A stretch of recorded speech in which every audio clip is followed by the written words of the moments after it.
என்ன பங்காளி, ஏதோ பெரிய திட்டம் போடுற மாதிரி தெரியுது. என்ன திட்டம் போட்டாலும் தான் அந்த ராஜதுரை ஒண்ணும் பண்ண முடியலையே. இன்னும் கொஞ்ச நாள் அவனை இப்படி விட்டு வச்சோம், நாம ஊரை விட்டு போக வேண்டியதுதான். இப்ப என்ன பண்ணலாம் பங்காளி? அதுக்கு ஒரே வழிதான் இருக்கு. முதல்ல நான் கேட்கறதுக்கு பதில சொல்லு. உனக்கு உங்க அம்மா வேணுமா, இல்ல இந்த சொத்து சோகம் பதவி வேணுமா? ராஜதுரையுடைய அம்மா தப்பா நடந்துகிட்டாங்கன்னு உங்க அம்மா பண்ண சதி திட்டம் என்னைக்காவது ஒரு நாள் இந்த ஊர் ஜனங்களுக்கு பொய்ன்னு தெரிஞ்சதுன்னா நீங்க இந்த ஊருக்குள்ள இருக்க முடியுமா? நிச்சயமா இருக்க முடியாது. கட்ட பஞ்சாயத்துக்காரன் உங்க அம்மாவை கொன்னுட்டான்னு வச்சுங்க, இந்த ஊர் ஜனங்க என்ன தெரியுமா நினைப்பாங்க? தவறு செஞ்ச தான் அம்மாவை காட்டி கொடுத்த நாச்சியார கட்ட பஞ்சாயத்துக்காரன் கொன்னுட்டான்னு நினைப்பாங்க. பங்காளி பார், சுகபோகமான வாழ்க்கையை விட்டுட்டு ஏழ்மையான வாழ்க்கை வாழ முடியும்னு நினைச்சா உங்க அம்மாவை கூப்பிட்டுட்டு எங்கேயாவது போயிடு. அப்படி இல்ல இதெல்லாம் நீ அனுபவிக்கணும்னு ஆசைப்பட்டா உங்க அம்மாவை நீ இழந்துரு. இப்ப என்ன என்ன செய்ய சொல்றீங்க? பதவிக்கு ஆசைப்பட்டா பந்தபாசத்தை மறந்துடணும்னு சொல்றேன். பெத்த தாயாச்சேன்னு யோசிக்கிறேன். பங்காளி, தாகத்தை தீக்காத தண்ணி கடல்ல இருந்தா என்ன, கங்கையில இருந்தா என்ன, வாழ வழிகாட்டாதவ தாயா இருந்தா என்ன, தாரமா இருந்தா என்ன, எல்லாம் ஒண்ணுதான். ஏன்டா என் குடும்பத்தை எப்படி கெடுக்கிற? குடும்பத்தை கெடுக்கிறத பத்தி நீ என்கிட்ட சொல்றியா? பங்காளி, நான் சொல்றத சொல்லிட்டேன். இனிமே உங்க இஷ்டம். நீங்க எப்படி வாழணும்னு நினைக்கிறீங்களோ வாழ்ந்துட்டு போங்க. கொஞ்சம் இருங்க. பட்டமரம் விழுகிறது வேதனைப்படுறதை விட வளர்ந்த செடியை வாடாம காப்பாத்துறதுதான் புத்திசாலித்தனம். சின்னதரே, நீ உசுரோட இருந்து கொடுக்க முடியாத கௌரவத்தை செத்து கொடுத்துருங்கிற. ஒரு பெத்த பிள்ளைக்காக தாய் இந்த தியாகம் கூட செய்யலினா எப்படி? அடுத்து என்ன செய்யறது பங்காளி? கட்ட பஞ்சாயத்துக்காரன் வச்சிருக்கிற மாடுங்க மாதிரி வேகமா ஓடுற மாடுங்க இந்த ஊர்லயே கிடையாது. அந்த மாடுங்களுக்கு சாராயத்தை ஊத்தணும், உங்க அம்மாவை கட்டிட்டு போய் அந்த வண்டியில போடணும்.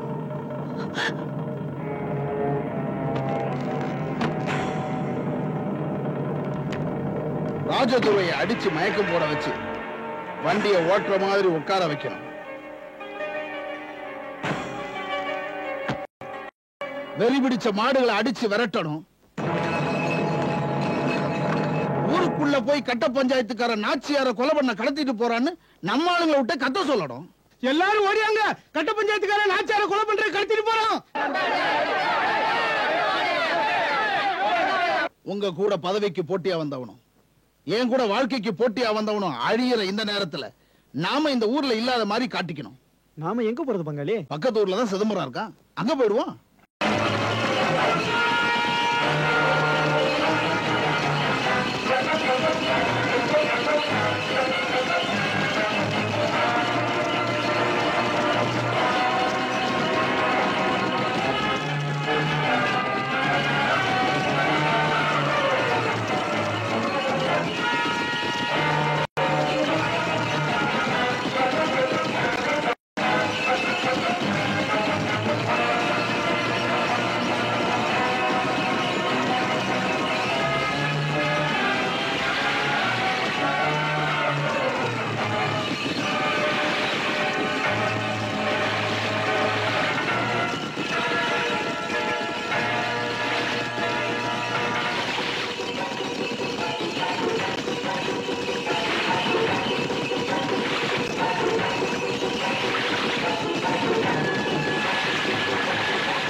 மகனை வச்சு நாச்சியார கொலை செய்ய எவ்வளவு நாள் திட்டம் போட்டு இருந்த? ரொம்ப யோக்கிய மாதிரி நடந்துட்டு கட்ட பஞ்சாயத்துக்காரன் கடைசியில எவ்வளவு மோசமான காரியத்தை செஞ்சுட்டான் பாத்தீங்களா? உள்ள யாருமே இல்லைங்க. கதிர்வேலு சேதுர தம்பியும் எங்க போனாங்கன்னு தெரியல. அவங்களுக்கு எப்படியாவது தகவல் சொல்லி ஆகணுமே. அத அப்புறம் பாத்துக்கலாம். முதல்ல இந்த மாதிரி தப்பிச்சு போகாம இருக்க வீட்டுக்குள்ள வச்சு பூட்டுங்க. கடவுளே, என்னை ஏன் இப்படி சோதிக்கிற? சும்மா வேஷம் போடாத, இழுத்துட்டு போங்கயா. நில்லுங்க, அவங்கள ஒண்ணும் செய்யாதீங்க.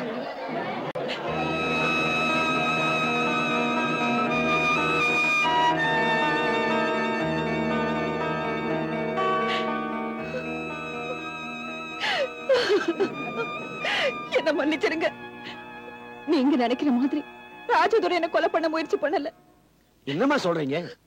என் மக சின்னத்துறையும் கதிர்வேலுவும் தான் என்னையும் ராஜதுரையும் கொலை செய்ய திட்டம் போட்டு மாட்டுக்கு சாராயத்தை ஊத்தி ராஜதுரைக்கு மயக்கம் வரும்படியா அடிச்சு வண்டியில எங்களை எல்லாம் கட்டி விரட்டிட்டாங்க. நீங்க பித்த பிள்ளையா உங்களை கொலை பண்ண பார்த்தா? எந்த பிள்ளைக்காக இவங்களுக்கும் இவங்க பெத்த பிள்ளைக்கும் துரோகம் பண்ணனோ அதே பிள்ளையால ஆண்டவன் என் கண்ணை திறக்க வச்சுட்டான். அன்னைக்கு பார்வதி அம்மா வீட்டுக்குள்ள இருந்து கண்ட வேலை நாம பண்ண தப்பெல்லாம் தெரிஞ்சு போச்சுன்னு சொல்லிட்டு ஓடுனானே. அது ஏற்பாடுதான். மூத்த தாரத்து மகஜத்துக்கு வாரிசு பட்டம் கட்டுறதுக்கு முடிவு பண்ணிட்டாரு.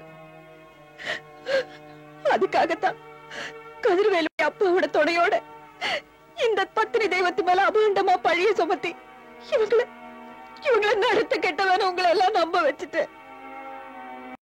என் மக அம்பலக்காரராகி இந்த ஊருக்கே ராஜா மாதிரி வாழணும்னு பேராசப்பட்டேன். அதுக்கு இவங்க 2 பேரும் உயிரோட இருந்தா பிற்காலத்துல தடையா இருக்குமே நினைச்சு இவங்களை கொன்னுடுறதா முடிவு பண்ணினேன். நல்ல வேளை ஆண்டவ புண்ணியத்துல அவங்க பழிச்சிட்டாங்க. இவ்வளவு அநியாயம் பண்ண நீயா இத்தனை நாள் எங்களுக்கு பஞ்சாயத்து பண்ண? இன்னும் என்னையா பாத்துட்டு இருக்கீங்க? பயல்களையும் இந்த பொம்பளை எங்க குயிலோடி பழகிறீங்களா? இல்லைங்க, அவங்க தவறு செய்யும் போதெல்லாம் சும்மா இருந்துட்டு இப்ப அவங்க திரும்பி இருக்கும்போது அவங்களை அடிக்கணும் கொல்லணும்னு கோவப்படுறீங்களே. பாதிக்கப்பட்ட நாங்களே அமைதியா இருக்கும்போது நீங்க ஏன் ஆத்திரப்படுறீங்க? தயவு செஞ்சு அமைதியா போயிடுங்க. ஆமா, எல்லாரும் போயிடுங்க. அடுத்தது என்ன செய்யலான்னு யோசிச்சு முடிவு பண்ணலாம். இதுல யோசிக்கிறதுக்கு என்ன இருக்குது? ராஜதுரைக்கு வாரிசு பட்டம் கட்டணும். அடுத்த அம்பலக்காரன் அவருதான். உங்க ஆசீர்வாதத்தோட அது நடக்கும். இப்ப அமைதியா போயிடுங்க.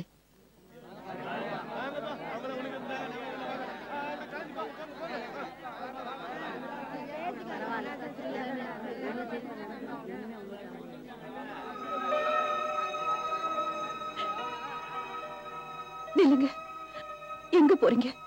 இது உங்க வீடு, உங்க சொத்து. நீங்களா பார்த்து இருக்க சொன்ன நான் இருக்கேன். இல்லைன்னா நான் போயிடுறேங்க.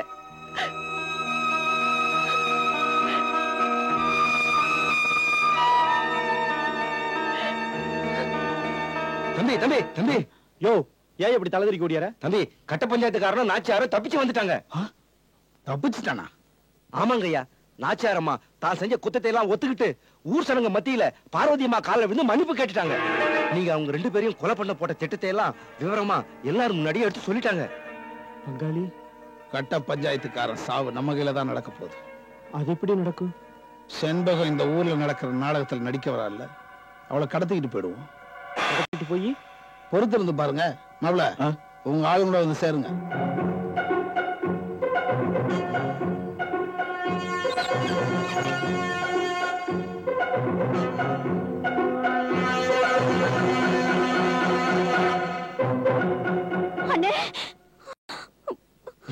என்னாச்சு? தெரியும், கதிர்வேலும் செண்பகத்தை கூத்து கொட்டையில இருந்து கடத்திட்டு போக போறாங்களா? சீக்கிரம் போய் காப்பாத்துங்க.